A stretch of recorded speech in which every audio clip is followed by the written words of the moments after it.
우리 말씀 같이 보겠습니다. 오늘 출애굽기 29장 말씀인데 29장은 제사장을 세우는 과정과 위임하는 부분을 자세히 설명을 하고 있습니다. 오늘 우리가 삼은 본문은 35절에서 42절이지만 그 앞부분에 하나님이 제사장이 되기 위한 의식을 설명하고 있는데 첫 번째는 물로 씻는 거였습니다.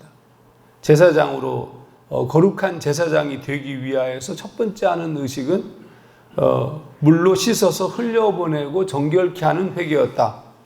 29장 4절 너는 아론과 그의 아들들을 회막문으로 데려다가 물로 씻기고, 물로 씻은 다음엔 그 다음에 제사장의 의복을 차례로 입혔습니다. 그리고 머리에 기름을 붓는 것으로 거룩하게 구별하였습니다. 6절 7절 그의 머리에 관을 씌우고 그 위에 거룩한 패를 더하고 관유를 가져다가 그의 머리에 부어 바르고, 그리고 이제 세 번째 의식이 숫송아지로 그들을 대신하여서 속죄 제물로 드렸습니다. 10절 너는 숫송아지를 회막 앞으로 끌어오고 아론과 그의 아들들은 그 송아지 머리에 안수할지며 14절 이는 속죄제니라. 이것으로 끝난 것은 아니고 이 다음에는 하나님께서 순양을 잡아드리는 번제를 요청하셨습니다. 이건 일종의 향기로운 냄새로 드리는 화제, 화목제라고 볼 수 있겠죠. 이렇게 함으로 제사장으로 세우는 일이 완성이 됐습니다. 그러니까 회개의 씻음, 거룩한 정결한 의복을 입는 것, 속죄제와 번제, 그리고 화목제까지 제사장들은 이렇게 거룩하게 되는 의식을 가져야 했습니다. 이같이 제사장이 세워지면 위임식을 하게 되었는데, 제사장 위임식과 제사장만이 아니라 제단을 속죄하기 위한 속죄제가 7일 동안 매일 행해졌습니다. 이제 오늘 우리가 읽은 본문 말씀인데 숫송아지를 제물로 바쳤습니다. 36절 매일 숫송아지 하나로 속죄하기 위하여 속죄제를 드리며, 이 속죄의 핵심은 제사장입니다. 그러니까 우리가 지금 앞에서부터 계속 제사장이 회개하고 물로 상징하는 물로 씻고 거룩한 의복을 입히고 또 번제와 속죄제와 화목제를 드리고, 그러니까 가장 중요한 것은 뭐냐면 이 제사장의 정결이 가장 중요한 거예요. 그러니까 예배를 인도하는 자가 거룩해야 된다는 뜻입니다. 예배를 인도하는 자가, 그 예배를 특히 제사장들은 그 당시에 제사장은 죄를 속죄하는 제사를 드리는 자인데 어떻게 죄를 범한 자가 죄를 속죄하는 제사를 드릴 수가 있겠어요? 그러니까 우리의 죄를 대속하기 위하여서는 정결한 자가 대속해야 되는 겁니다. 아무나 할 수 있는 게 아니죠. 그래서 이제 가장 정결한 그리스도 예수가 우리의 모든 죄를 대속한 것이고, 구약의 제사장들도 똑같은 방법으로 자기 자신을 먼저 속죄제를 드림으로 정결하게 해야 했습니다. 이게 이제 예배의 핵심입니다. 예배를 인도하는 자가 먼저 정결해야 된다. 그러니까 말만 번지르르하게 잘하는 것이 좋은 설교자와 목회자가 아니라 세속화되지 않은 제사장, 그리고 정결하게 하나님 앞에 선 목사의 삶이 하나님 앞에 온전히 선 목사와 제사장의 자격이다. 그러므로 언제나 회개함으로 하나님 앞에서 정결한 상태를 유지하는 것이 제사장, 요즘으로 말하면 목사의 의무임을 알 수 있습니다. 자, 또 하나 중요한 것은 제단을 위하여 속죄 제물을 올려 깨끗하게 하는 겁니다. 첫 번째가 이제 제사장 자신을 위해서 하는 거지만 29장 37절 네가 7일 동안 단을 속죄하여 거룩하게 하라. 그러하면 지극히 거룩한 단이 되리니 무릇 단에 접촉하는 것이 거룩하리라. 두 번째가 제단을 거룩하게 하는 겁니다. 제단을 거룩하게 한다는 것은 모두 죄인인 우리를 위한 겁니다. 그러니까 세상과 구별한 지역이 있어야 된다. 지금 우리 현재 한국교회는 이제 너무 이제 형식적이고 의식에 너무 초점이 맞춰져 있지만 과거의 한국교회, 쉽게 말하자면 초기 한국교회나 모든 교회들은 무엇을 가장 중요하게 여겼냐면 제단을 중요하게 여겼습니다. 이 제단을 성별하게 했다. 오늘 이 말씀으로 보자면 제단을 성별하게 해서 우리 이제 애들이 여기 올라온다든지 이 제단은 거룩한 공간으로 이제 소위 성별해가지고 정말 깨끗하게, 그렇죠? 뭐 함부로 누가 아무도 올라오지 못했어요. 그래서 과거에 보면은 이 장로님이나 권사님이나 집사님이 무슨 대표 기도나 사회를 하려고 올라올 때가 되면 굉장히 막 정말로 정결하게 마음의 준비를 하고 매우 조심스럽게 올라오는 장면들을 볼 수 있어요. 제가 다니던 어렸을 때 중고등부 다니던 교회들만 하더라도 굉장히 그 뭐랄까 엄격한 율법적인 것을 중요하게 여기는 교회였었는데 제단에 아무나 올라갈 수 없죠. 함부로 올라가는 것은 거의 위험하게 생각하고 굉장히 혼났어요. 장로님들한테. 그러니까 이 얘기는 무엇이냐 하면 이 제단을 구별하게 하여서 이 제단의 아름다움, 그러니까 여기에 하나님 앞에 설 수 있는 자가 그러니까 구별함으로 여기 올라오는 자들이 자신의 죄를 회개하고 아버지 앞에서 회복시킬 수 있는 통로로 하나님께서 구별한 겁니다. 그런데 사실은 이게 구약적 율법의 개념은 이 형식을 굉장히 중요하고 그 형식 속에 의미가 들어있지만 오늘 우리에게 중요한 것은 그 형식보다 진실로 우리가 회개하여 거룩하게 하는 것이 중요합니다. 그러니까 이제 이 믿음의 단계에 있어서 이 소위 초기적 믿음이라든지 또 순서적으로 보자면 미성숙한 시대의 믿음이라는 것은 어떤 게 중요하냐면 형식과 율법이 중요합니다. 형식과 율법이라는 것은 소위 마음을 다해서 진정성을 들이고 하나님 앞에 온전히 나아가지 못하는 자들에게 있어서 매우 중요한 방법입니다. 그러니까 예를 들어서 어린아이들이 이게 뭔가 구별이 안 되잖아요. 어머니, 아버지, 어른들 구별이 안 되기 때문에 무엇을 주는 거냐면 형식을 주는 거거든요. 예의, 범절, 형식. 그러니까 그 형식을 통하여서 깨닫는 거예요. 어른을 존경할 줄 알고 함부로 말을 하지 않고 함부로 행동하지 않는 걸 배우는 겁니다. 이게 지금 그런 개념입니다. 그런데 이제 현대사회에 들어오면서 우리에게 하나님께서 계속 요청하시는 것은 형식이 아니고 마음이에요. 마음을 다해요. 그런데 타락은 어디 있었냐면 이 과거 구약적 개념에서의 제사의 타락은 형식은 완벽했어요. 율법을 지키는 것도 완벽했어요. 안식일도 완벽했어요. 뭐 그렇잖아요. 형식적으로. 근데 무엇이 무너졌어요? 마음이 무너진 거예요. 형식이라는 틀을 율법이라는 틀을 통하여서 그걸 행함으로 마음은 자기 마음대로 산 겁니다. 그러므로 새로운 율법, 새로운 계명이 무엇이냐? 예수님께서 말씀하시기를 내 마음을 다하여, 내 뜻을 다하여, 하나님을 사랑하라는 거. 그리고 너의 이웃을 사랑하라. 그 하나님께서 원래부터 원하시는 것도 마음을 다하고 뜻을 다하여서 하나님을 사랑하는 것이 원래 하나님이 원하시는 겁니다. 그리고 그 방법으로 율법을 가르치신 거예요. 근데 어느 날부터인가 마음과 뜻은 사라지고 율법이라는 행위를 통하여서 자신을 소위 말하면 온전치 못한 제사를 드리기 시작한 겁니다. 그러므로 우리가 알 수 있는 것은 하나님 앞에 정결이 중요한 것이지 형식이 중요한 것이 아니다. 구약의 얘기도 이 마음의 상태를 어떻게 하나님 앞에 드리는가에 대한 것을 보여주신 것이지 이렇게 꼭 지켜야 된다. 그래서 이미 바울 선생님이라든지 신약에 들어가서 그렇게 얘기하죠. 율법이라는 것은 몽학 선생, 우리를 인도하는 가정교사의 역할이지 율법이 우리가 꼭 지켜야 될 부분이 아니다. 오히려 그리스도 예수가 율법을 완성시키셨다. 그러니까 우리의 믿음, 마음을 다하여 온전히 사랑하고 걸어가고 있다면 그거 자체가 율법의 완성이다. 이렇게 가르치신 겁니다. 그러나 이제 오늘 우리가 이 출애굽기를 읽으면서 기억해야 될 것은 이렇게 과정을 통하여서 소위 하나님 앞에 우리가 온전하게 정성을 다하여 마음을 다한 예배를 어떻게 드려야 되는지에 대한 어떤 그 중요한 원리들을 우리가 배울 수 있다는 뜻에 초점을 둬야 할 것 같습니다. 자, 유임식 자체가 이렇게 7일 동안 계속되었는데 7이라는 숫자가 의미하듯이 그것은 거룩을 의미하는 겁니다.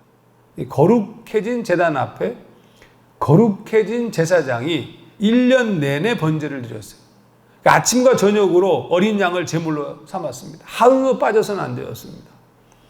29장 8절 39절 내가 제단 위에 드릴 것은 이러하니라. 매일 1년 된 어린 양 2마리니 한 어린 양은 아침에 드리고 한 어린 양은 저녁 때에 드릴지며.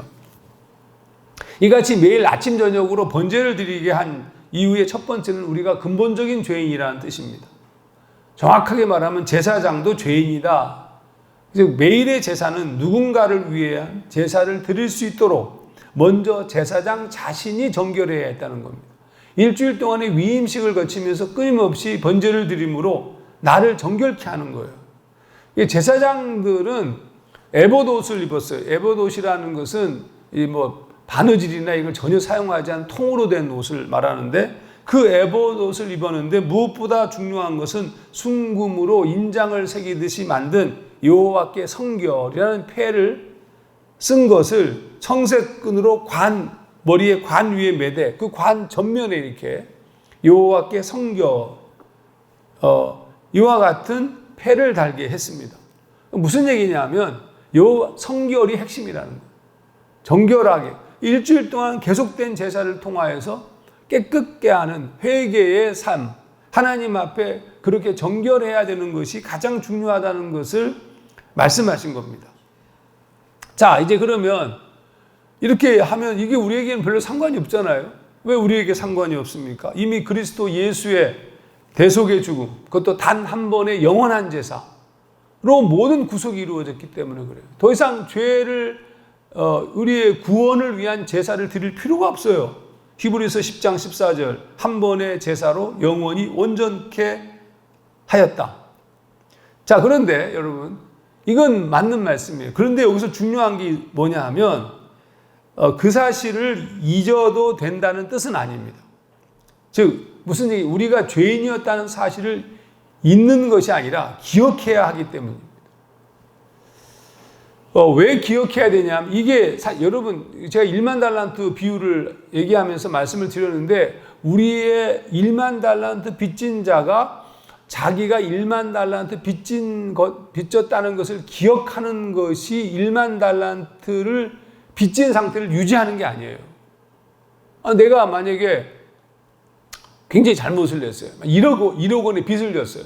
근데 1억 원의 빚을 졌는데 상대방이 1억 원의 빚을 용서해 줬어요. 탕감.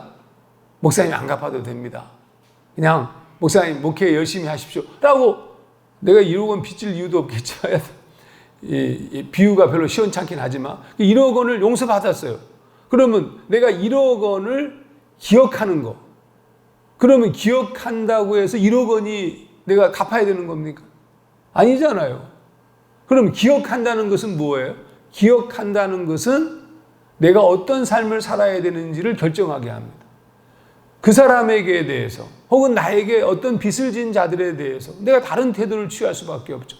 1만 달란트 빚진 자가 기억해야 했어요. 기억하지 않음으로 말미암아 100데나리온 빚진 자를 만났을 때 멱살 잡고 감옥에 쳐넣은 거예요.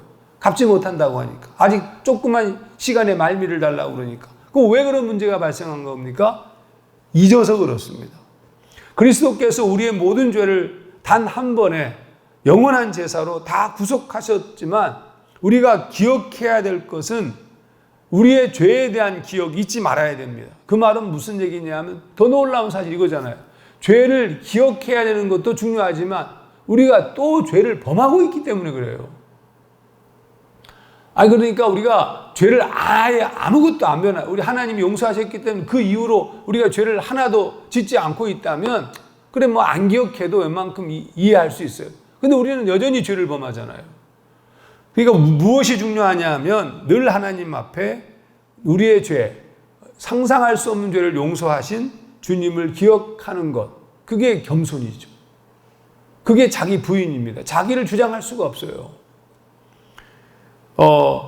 그러므로 바로 그때 우리가 100데나리온 빚진 자에게 관대할 수 있는 겁니다. 그때 비로소 히브리서 10장 19절 말씀처럼 예수의 피를 힘입어 성소에 들어갈 담력을 얻게 되는 겁니다. 우리는 성소에 들어갈 담력, 하나님 앞에 나아가서 기도할 수 있는 담력을 사용할 수 있고 얼마든지 그렇게 나아갈 수 있어요. 그런데 미안하지만 그 하나님의 용서를 잊고서 내 죄를 기억하지 않고서 그리고 용서하지도 아니하며 여전히 죄를 지으면서도 내 자신이 하나님 앞에 겸손하게 서지 않은 채 나아가는, 담대하게 나가는 것은 교만입니다. 여러분 이 말씀 기억하시죠? 예물을 제단에 드리려다가 거기서 내 형제에게 원망 들을 만한 일이 있는 것이 생각나거든 예물을 제단 앞에 두고 먼저 가서 형제와 화목하고 그 후에 와서 예물을 드려라. 여러분 하나님께서 뭐라고 말씀하셨냐면 담대하게 나아갈 수 있죠. 담대하게 하나님 앞에 나의 죄를 용서하셨으니까. 근데 뭐라고 얘기하냐면 그것보다 더 먼저 해야 될 게 있다. 가서 먼저 화해하고 와라. 원망 드릴 모든 원한들을 풀고 와라. 우리가 담대하게 주님 앞에 죄를 지은 존재. 근데 이 소위 말하면 자기가 여전히 죄를 범하고 있으면서 막 담대하게 막 나가. 그냥. 아니잖아요. 회개해야 되잖아요. 먼저 내 죄를 기억하고 하나님께 감사를 드려야 되잖아요. 그러니까 제일 먼저 하나님께 우리의 죄를 용서하심을 기억하고 감사하고 여전히 죄를 짓는 모습에 대해서 회개하고 그리고 그리스도 예수께서 우리의 죄를 구속하셨음을 고백하면서 그리고 난 후에 담대하게 나아가는 것이지. 이거 무작정 담대하게 나아가요. 이게 얼마나 교만한 거겠습니까? 자, 우리가 그렇게 회개한 후 담대하게 나아가는 것이 그리스도의 피가 옳다는 것을 증명하는 것입니다. 또 한 가지, 매일 제사를 드림으로 제사장이 준비한 것은 언제든지 하나님께 나아가는 길을 열어놓은 겁니다. 그러니까 이제 제사장, 번제, 제단, 회막 모든 것을 거룩하게 하셨어요. 그건 거룩하게 요청하시고 또 그렇게 거룩하게 구별하시고 제사장을 거룩하게 하고 제단을 거룩하게 하는 제사를 드림으로 언제든지 회막문에 누구든지 하나님 앞에 하나님을 만나기, 제사를 드린다는 것은 하나님을 만날 수 있도록 하나님이 열어놓으신 배려 조치인데 그래서 누구든지 나올 수 있도록 그렇게 배려하신 거예요. 42절 43절 이는 너희가 대대로 회막문 앞에서 늘 드릴 번제라. 내가 거기서 너희와 만나고 네게 말하리라. 내가 거기서 이스라엘 자손을 만나리니 내가 거기서 너희와 만나고 네게 말하리라. 언제든지 우리는 하나님을 만날 수 있게 된 겁니다. 그러니까 이게 이제 오늘 우리에게 주신 큰 은총이죠. 우리는 지금 이 옛날 구약의 제사처럼 그렇게 매일 양을 잡아 하나님께 속죄제를 드리고 이럴 필요가 없어요. 그리스도 예수로 인하여서. 그러니까 우리의 죄인됨을 인정하고 그리스도의 구속을 감사하고 그 하나님의 은혜에 기뻐하면서 겸손함으로 내 죄로 인한 모든 용서를 기억하고 교만하지 않고 그렇게 하나님 앞에 나아갈 수 있는 기회가 오늘 우리에게는 열린 겁니다.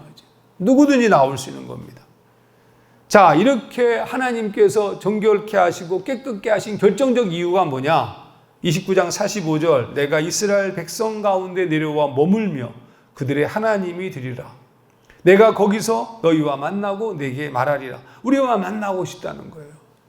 그러면 그리스도 예수의 십자가 사건을 통하여서 드러난 매우 중요한 축복은 무엇입니까? 우리가 그 피를 힘입어 언제든지 담대하게 주의 전에 나와 아버지 앞에 나아갈 수 있는 기회가 주어졌다는 이 놀라운 사실이죠. 그러므로 그리스도 예수를 인하여서 매일 아침 저녁만이 아니라 모든 순간을 예배할 수 있게 되었어요. 언제든지 예배할 수 있어요. 언제든지 하나님을 만날 수 있고 언제든지 그의 음성을 들을 수가 있습니다. 그러니까 매일 오늘 제가 이 묵상 나눔의 제목을 매일 예배자라고 썼지만 사실 매일 예배자보다는 모든 순간의 예배자가 될 수 있는 거예요. 모든 순간의 예배자. 그러니까 삶이 존 메가더 목사님이 예배는 삶이 예배여야 한다. 이런 표현을 썼는데 그러니까 우리가 주일만 예배하는 것은 어리석은 일이죠. 주일만. 그것도 주일 예배도 간당간당하게 드리는 예배자들은 믿음의 기본이 흔들리고 없는 사람들이라고 봐야 돼요. 하나님의 온전한 은혜를 깨달은 자들은 모든 순간이 예배가 되겠죠. 주일 예배만이 아니라 수요 예배, 새벽 예배만이 아니라 내가 삶을 살아가는 모든 순간이 하나님을 의식하고 하나님을 예배하는 삶. 그것이 우리가 이루어야 될 그리스도인의 완전입니다. 그러니까 하나님을 매 순간 예배하는 자가 될 때부터 하나님의 나라가 이 땅에 이루어지는 겁니다. 당연히 하나님을 예배하는 자가 어떻게 불법을 행할 수 있어요? 어떻게 거짓을 행하고 더러움을 행하고 악을 행할 수가 있겠습니까? 불가능한 얘기죠. 하나님 앞에 온전히 선 예배자로 우리가 매 순간 예배할 수 있다는 사실을 놓치지 말고 늘 예배하는 자로 매일 정결하게 준비된 하나님의 사람으로 사는 것을 끊임없이 추구해야 된다.